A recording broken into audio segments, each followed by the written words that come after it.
Joining me in studio right now, County Commissioner for Lubbock County. It's Jason Corley. What's going on today? Oh, thank you for having me on, Chad. I just come out and just wanted to update people on the Expo Center. You know, a lot of conversation about that has been going around right now. Just wanted to come let all your listeners know, exactly where we're at. Yeah, let's talk about that. I guess you had a meeting this week. County commissioners had a meeting this week and approved that y'all entered into an agreement with a firm to go out and I guess find out exactly how much money the bond was going to bring in. Is that the stage that we're at? Exactly. That's Hilltop. They're a Lubbock-based company. They're over here at Plains Capital Bank. Excuse me. So that's going to be our financial advisor. We've also set up bond counsel as well. So that's the first step. Normally all the stuff would have already been done before it ever went on the ballot. However, that wasn't the case. We got it in the other way around. So now we're just trying to put that was not y'all's fault. No, that was that way when I found it. When I got in office, it was already done. Right. I had a lot of concerns initially about it, but 64% of Lubbock County said, "Well, Jason, we're not that worried about it. Get after it." So, now we're trying to put the cart back in front of the horse. We're trying to trying to put the horse back in front of the cart. So the first thing first, we need to know what that tax is going to yield. So we have to get everything set up to collect the tax. I know it seems like not much has been done since the vote, but back in February, working with our tax assessor collector Ronnie Keister, we started moving forwards on figuring out, okay, how do we go about collecting that tax? Talking with the rental car companies, talking with the hotel motel association, all their people, saying, okay, what's going to be the best way to do this so that we don't negatively impact your business? Because those guys right now, they are the goose that laid the golden egg. Their efforts will be the efforts that collect the tax. So how can we do this in a way that's not going to overburden our hotels in Lubbock and our rental car companies? So, looking at that, we started back in February. We've got everything put together. So now we have a financial advisor. We've got a bond counsel. So we're ready to, take that next step to go ahead and start charging that tax. The way that it's been explained to me, we'll need to charge the tax for a full year. That way we can see how much money it's going to yield. Once you know what your tax is going to yield each month, then you can go to your bond counsel and say, okay, what can we do on this? Bond counsel, they'll be advising us, but it's also kind of, they're going to help you sell the bonds. And so it's their job to look out for those people that buy those bonds. So, it kind of gives you an extra check and balance on what you're doing, and they'll be able to advise us and say, okay, is it going to be 34 million? Is it going to be 40 million? What is that number going to look like? After they've got some hard data, they'll be able to answer those questions. Okay. So let me see if I'm understanding this right. So when does this tax go into place, or when do you anticipate this tax going into place? And will this tax on the rental cars not include the airport? My understanding is the tax on the rental cars is not going to include the airport. It'll just be the rental car companies that are outside, outside of the airport. And most of the business comes from the airport, though, for rental cars, right? A good deal of it does. When you fly into Dallas or Houston, the rental car companies, there's hundreds of them. They're all right there at the airport. That's where everybody rents their car. Lubbock, most of the time, not most of the time, but a lot of times when you're seeing cars get rented, you've got to figure that's people who got hail damage. Somebody puts their car in the shop. That's why we've got rental cars all over town. Rental car companies all over town. There's an Enterprise over there next to the movie theater, to movie 16 over on Spur 327. Yeah. That's about as far from the airport as you can get, and they're renting cars left and right every day. Right. So you are going to see quite a bit of money come from that tax from the rental car companies, even though we can't use the money from the airport. Okay, and so what you are looking at doing right now is instituting the tax on the hotels and on the rental car companies in the city, not the airport, for a full year before we know how much the bond needs to be for. Is that right? Well, that'll give the bond company some numbers, so they'll know, okay, this tax is going to yield this many millions of dollars. So they know what they're working with. Then they can go out and start shopping for those bonds. Is there an estimate on how much that's going to bring in yet? We had some previous counsel on that was just a preliminary number, ballpark figure. Don't hold me to this, and they were saying anywhere from $34 to $40 million. Okay. So how much do y'all need from the bond? In order to, and basically what I'm asking is, There was a story back in February that said you're only going to get $25 million, for the bond. That's going to, for a $50 million facility, that's not going to pay for it. Right. Yeah. There's going to be too much month at the end of the money. I think, yeah. So are we still looking at this coming up short? With the bond, with this, are we looking at a $25 million deficit or shortage? Well, we're still waiting to get those numbers back, so we don't know yet what that dollar amount's going to be. So, is that taking longer than y'all thought? Because I was under the understanding that this was going to come out like within 60 days, like back in January. Oh, well, a lot of people thought this was going to be your county commissioners are just going to wiggle their nose and twinkle their toes, and bam, there it is. Didn't happen. Nope, that doesn't work that way. I was told government works best when it works slowly. It gives us plenty of time to keep our eyes on things, make sure every step of this is being done right. Remember when the construction of Lake Allen Henry? Everything was ready to go, got a dam being built, and then, oh, wait a minute, there's oil wells in the bottom of this thing. Oh, we need to back up and look at that. We're trying to make sure that we don't run across any of those problems. So is it taking a little while? Yes. Is it taking longer than expected? No, I don't think so. Who are y'all waiting on to get that bond figure from? Is it the state? Well, from the bond council. Okay. Yeah. And so how long do y'all anticipate that taking now? Well, we still need to see those numbers, so we need to go a full year. That's the last thing that I was told on it. The way it was explained to me was we need to collect that tax for a full year, because on the hotel tax, we can tell you almost down to the penny. There's only I believe there's 4 hotels outside the city limits of Lubbock. Lubbock's already been charging this tax, so it's pretty easy to figure out those numbers. Now, on the rental car side, we've never done this before in Lubbock County, but Amarillo has. So that's one town you can kind of compare to Lubbock. They're similar to us. It's not Houston, it's not Dallas, where all the rental car companies are right there at the airport. Their airport sits kind of out in the field, kind of like ours does. It's still a ways from everything, so you still have a lot of rental car companies that are inside of town. Yeah.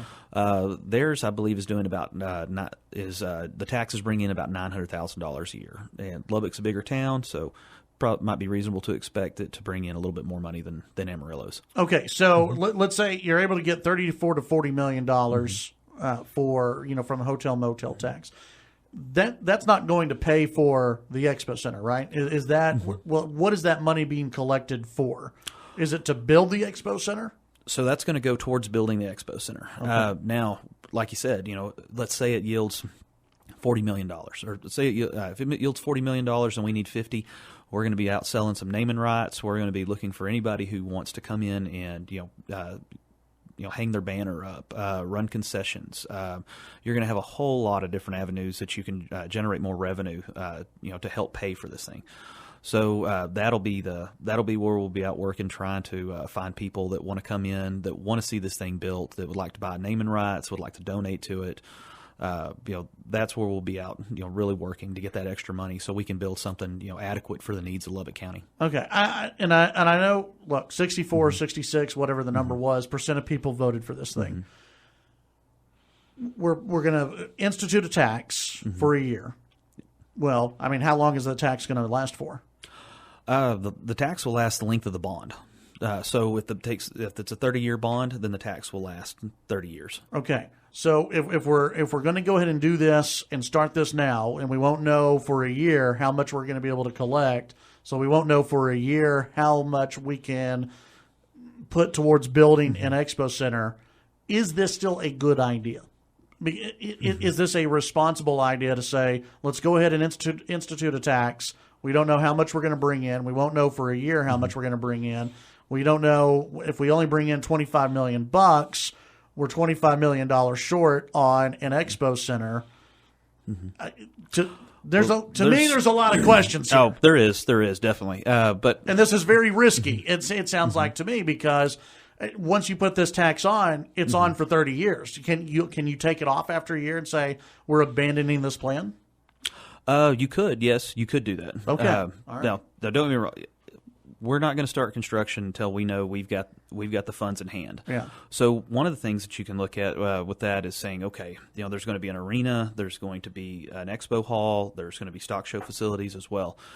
We can stage this. So maybe we say we build the arena first, and then wait a couple years, because what your tax is going to do, let's say the first year it yields, it's kind of hard to explain on the radio. Say it yields $2 million. Okay, you bond against that $2 million. Okay, well, the next year it collects 2.2. The next year 2.4, 2.6.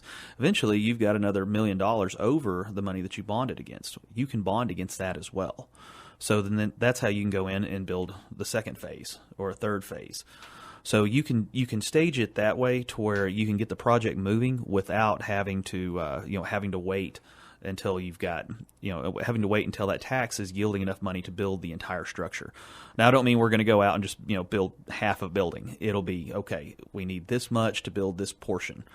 So we can do it that way, and that way we can get the project moving, get started with it, and but each piece of it, we know we've got cash in hand to go ahead and complete that construction. What would make you, and I know we have to take a break here in just a second, but what would make you, and maybe a couple of the other county commissioners, maybe just one other county commissioner, I don't know, what would make y'all go, we need to pump the brakes on this. This thing ain't going to happen. We need to go to Plan B or Plan C, whatever plan we're on currently. We need to think of something else. Well, what would definitely pump the brakes is if we get to a point where we say, wait a minute, the only way we can do this is with property tax dollars. That's a deal killer. That's not something we're willing to do. It wasn't promised to the voters that way. And that's something I'm not willing to do. I know Chad C. supports me in this. Curtis Parrish, our judge, does as well. And I know I would imagine that Bill and Gilbert would feel the same. We don't want to raise people's taxes to build an entertainment venue. And I don't think we'll have to do that. I don't think it'll come to that. If it did, that would be, okay, pump the brakes. We're going to stop. We're going to look at this and reevaluate, because, that's everybody in Lubbock, or 64% of Lubbock County said, we want an expo center, but we don't want to pay for it with property tax. So that's going to be the number one thing we need to make sure that we honor. And right now, I think we're on track to do that. Let's go ahead. Let's take our break. A few more questions on this when we come back. Also, there's other county business to talk about. Chad Hasty Show, KFYO.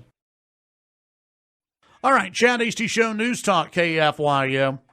We've got Jason Corley, County Commissioner, Lubbock County Commissioner, in studio. We're talking about the Lubbock County Expo Center. And Jason, I'm not blaming you here. Okay, I'm not blaming you. You did not run this this Expo Center deal. The people behind the Expo Center, and even the county commissioners who said we have to get this on the ballot right now, said we've got to do this. We've got to vote on it. We've got to have this vote right now without all the information. We've got to do this because we want this thing built by 2021. It's not going to be built by 2021, right? I mean, if we're still waiting for a year to start even collecting money, well, we're going to collect money for a year, and then we're going to move forward. Building it by 2021 seems like a pretty big reach. It's going to be tough. Yeah. It's going to be a stretch to hit 2021. 2022, I think, would probably be more reasonable. But while we're collecting that tax, we can still be getting the drawings, done, or excuse me, all the architectural plans put together. So is that changing too? The architecture? Yes. So you saw remember the pretty picture? Yeah, the pretty picture. It was on all the billboards and everything. Like, that's what we were voting for. So what's not changing is going to be having seating for 6,000 people, and then floor space for another 1,000. One of the things, I looked at it and I was like, man, I don't think that's big enough. I wanted to see 10,000 seats. But the way it was put to me, he said, well, it's a lot easier to rent out a 3-bedroom house than it is a 6-bedroom house. And the reason being, you kind of have to look at the scale of some of the shows that would be coming to Lubbock. Can you have a packed house? If you've got an arena that seats 10,000, the light bill on that thing is considerably higher than one that only seats 6. Just because it's a whole lot bigger. The numbers jump up dramatically when you start talking about turning on the air conditioners in there. The scale jumps up. It's kind of like when you build a 2-story house. The cost goes up considerably to put that second story on. You might have just been better off just to build an extra bedroom on the end of the house. It's a lot cheaper to do it that way. So when you start talking about going, well, we want a double decker on the seating. We want 2 levels. Then you're going to have elevators. Something I never made sense to me is, like, you ever stayed in a hotel room and in a handicap room is on the 3rd floor? I mean, that just always seemed dangerous to me. Well, it's one of those requirements. even you'll still be putting in elevators, wheelchair ramps. You'll still be doing all of that stuff to get up to that second floor, and the costs go up considerably when you start trying to get to that size. But you wanted a bigger arena. That's not going to happen. It's going to be 6,000 seats.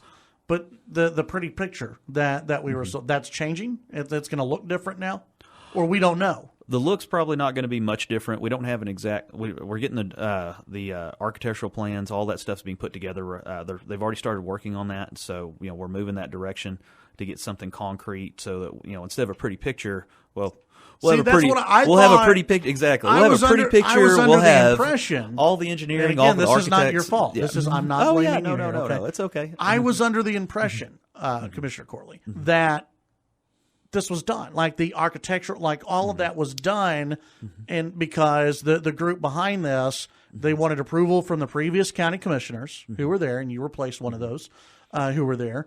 They wanted approval from them before they went forward to get all these renderings and then to get everything. Right. I thought that they had already done this. No, those plans are going to cost somewhere between $150,000 $300,000. Okay, to have all that done, to go ahead and contract the firm, because architects don't work for free, so that's true. We got to pay them with something. So we'll get all the. We're working on getting those drawings together. We're moving forwards. We did that memorandum of understanding with the Expo group a couple months back, and they've already got in contact with an engineering firm that's going ahead architectural firms going ahead and getting that stuff drawn up and putting all that together. So we're shooting for, it's going to be 6,000 seats. I can guarantee you that. That's what we're looking for, plus another 1,000 on the floor. So that's going to stay. So now, how do we build a structure around that meets all the requirements? That's what they're working on right there. Okay, and again, we won't know for a year how much we're going to be bringing in. Yes. Okay. When does that go into effect? When does the tax go into effect? We're going to try to. Well, we're talking with our financial advisor on that to find out, can we start it any month? Can we start it or do we have to start it on a quarter? I'm shooting for July 1st. That's what we want to try to get this thing moving and get started collecting the tax, because each month that goes by, and we're not collecting it, we delay another month, because we need to be able to show the bond council what it's going to look like for that month. Can you hang out for another segment? Yeah. Oh, okay, good. And one of the reason I asked when that tax is going to go into effect, you had Eddie McBride with the Chamber of Commerce was on here on with Matt and Dave the other morning. I can't remember which day. And it said, well, we wish they would have started collecting the tax already. I think the Expo Center folks quoted in the AJ saying, well, we should have been collecting the tax already. Why haven't y'all been collecting the tax already? Well, I wish I'd won the lottery so I could just write a check right now and get it over with. but it takes time. You've got to put that stuff together. You've got to do your homework. We wanted to make sure we do this right. So that's the main thing. It's just making sure we've got the right people in place to to go ahead and advise us on this, and make sure that we're we don't step in a major pothole along the way and then delay the project any further. It seems to me that y'all are taking your time on it, and that you want to take and be deliberative on this, so you don't screw up, because the other group, and again, not you, the other group screwed up, and they did not take their time in getting everything, and now you're left having to clean everything up. Is that would I be correct? I wouldn't argue with that statement. Okay. That's the goal here. We want to make sure we do this thing right. I mean, I would love to do it fast, but it's been my experience in business and in the oil field. It's faster to take your time and do it right than it is to go back and do it twice. All right, we're going to continue our conversation with County Commissioner Jason Corley when we come back. Chad Hasty Show, KFYO. All right, Chad Hasty Show, News Talk, KFYO. Thank you very much for tuning in today. We've held over County Commissioner Jason Corley for another segment because we got more questions. And Commissioner Corley, people who are weighing in on the text line, I'll give you an example. Corley got handed a bag of rocks because the whole financing idea was skewed from the start. These grifters who are trying to sell us the Expo Center should be run out of town. This is a sentiment that is throughout the text line so far. People who are just, they don't like the process, and they don't like how it's rushed to the ballot, and they don't, so far, they're not liking how this is playing out today. What can you say to them? And two, is it a guarantee? Because there are a lot of people, again, who listen to this show who voted for it. 66% of people in Lubbock County voted for this thing. And they're probably listening to this going, Chad's being mean and he wants to shut down the Expo Center. Is there, no matter what, is there going to be something built? Yes. One way or another, we're going to be building something unless we get to a point where, it's just it's an utter disaster. If it costs property tax dollars, the answer is no. Then we don't build anything. Okay. But if we can do it with the hot tax and and some support from some donations, naming rights, there's some other avenues to bring in some extra money so that we can build something adequate to the needs of Lubbock County. And most everybody I've talked to that was against it, myself included, I love the idea of building it. It's just wait a minute, there's a certain process here, and it didn't look like it was being followed. Well, it wasn't. Now, you've got myself in there, you've got Chad C., you've got Judge Parrish in there, and two previous commissioners. Now we're working to try to make sure that process gets done. Like I said, we're trying to put the horse back in front of the cart. Yeah. So we're getting that process done, and the fact that it wasn't done, well, it's just going to delay. It's just going to delay the construction. So, we're trying to move that along without rushing the process, because the majority of people that are upset about it, hey, it's been rushed. This is a big, big deal. You know, it's $50 million. You can't rush that. And so now, we're taking all the time it's going to need to do it right. Do you know if one of the things that the group behind this said that they wanted to do was raise like a $10 million nest egg for maintenance, not for the building of it, but for maintenance and for cost of employing people to have that moving forward throughout the years. Do they have that money not just pledged but raised? The pledges are there, but the money is not that I've seen yet. Even myself. So that may be on top of what they have to raise. Like, let's say we'll go with the overestimate side. Let's say that the rental car and the hotels, that's going to bring in $40 million. Let's just say instead of the $25 million that was reported earlier. Let's say it brings in $40 million. They still have to raise, in theory, at that point, $20 million in hard cash. Well, that's right. You'll need $10 million for say it's going to be. We'll get the numbers back, the exact numbers. When we get those back, say it's $50 million to build this thing. Okay. Well, the tax is going to raise $40. Well, before we start construction, we've got to get $10 million more dollars for construction. So then you're going to have a little lag time in there before you start getting all of your events coming in. Actually, that's something else we've been working on, is trying to find renters, trying to find tenants. Can we get a hockey team back? Can we get arena football back? What about all the different livestock shows that would want to come here? Rodeos, things like that. We're trying to find those people so that as soon as we open the doors on this thing, hopefully we can already have some dates already sold.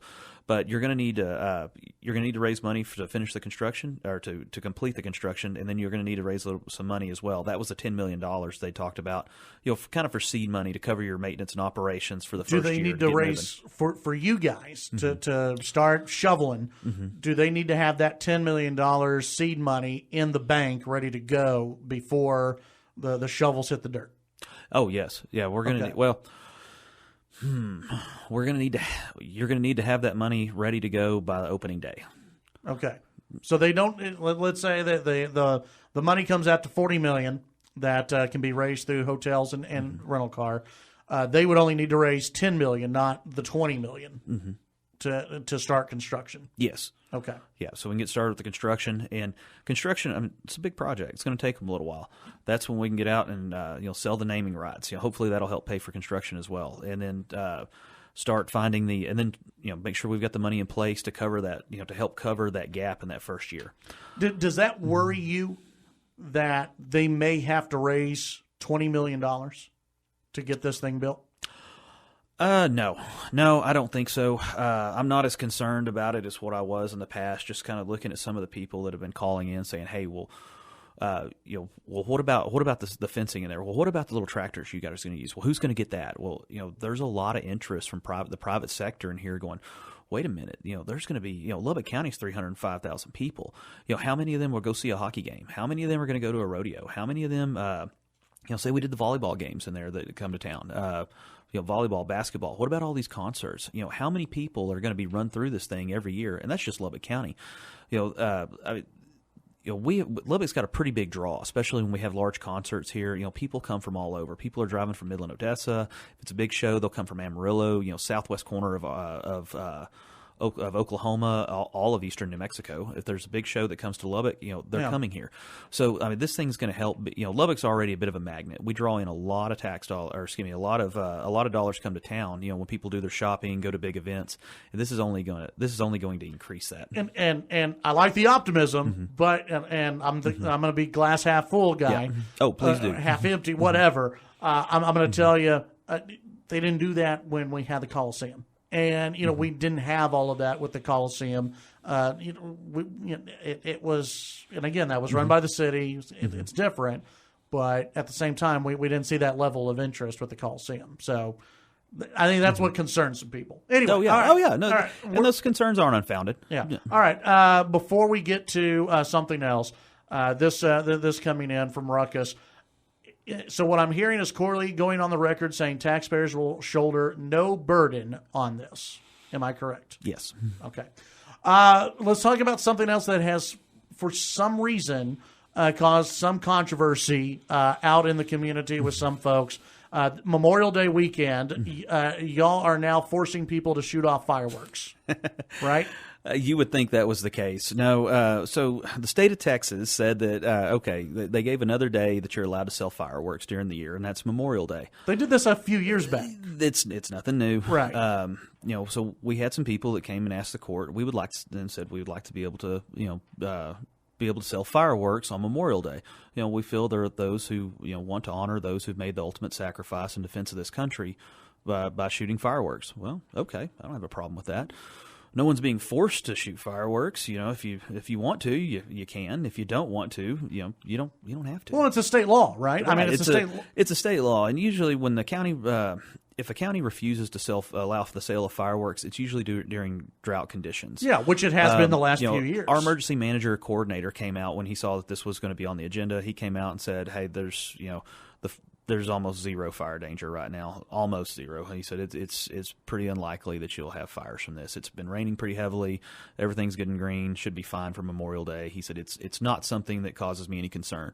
And our emergency management coordinator, if there's a cloud in the sky, I get a weather update from that man. I mean, he is Johnny on the spot. If you think Ron Robertson lets you know, every 5 minutes, he's got nothing on Clinton. Clinton, he's our eye in the sky. He keeps an eye on that kind of stuff. So for him to say we have zero concern about fire danger we almost zero concern on fire danger, that's pretty comforting for us to say, okay, we can allow the sale of fireworks without running our fire departments to death, without having, wildfires, burning up the county. So, yeah. Okay, we didn't really have a good reason to refuse it. Now, after the fact, this is when I, get on Facebook and see that, there's some veteran groups who got pretty upset about it.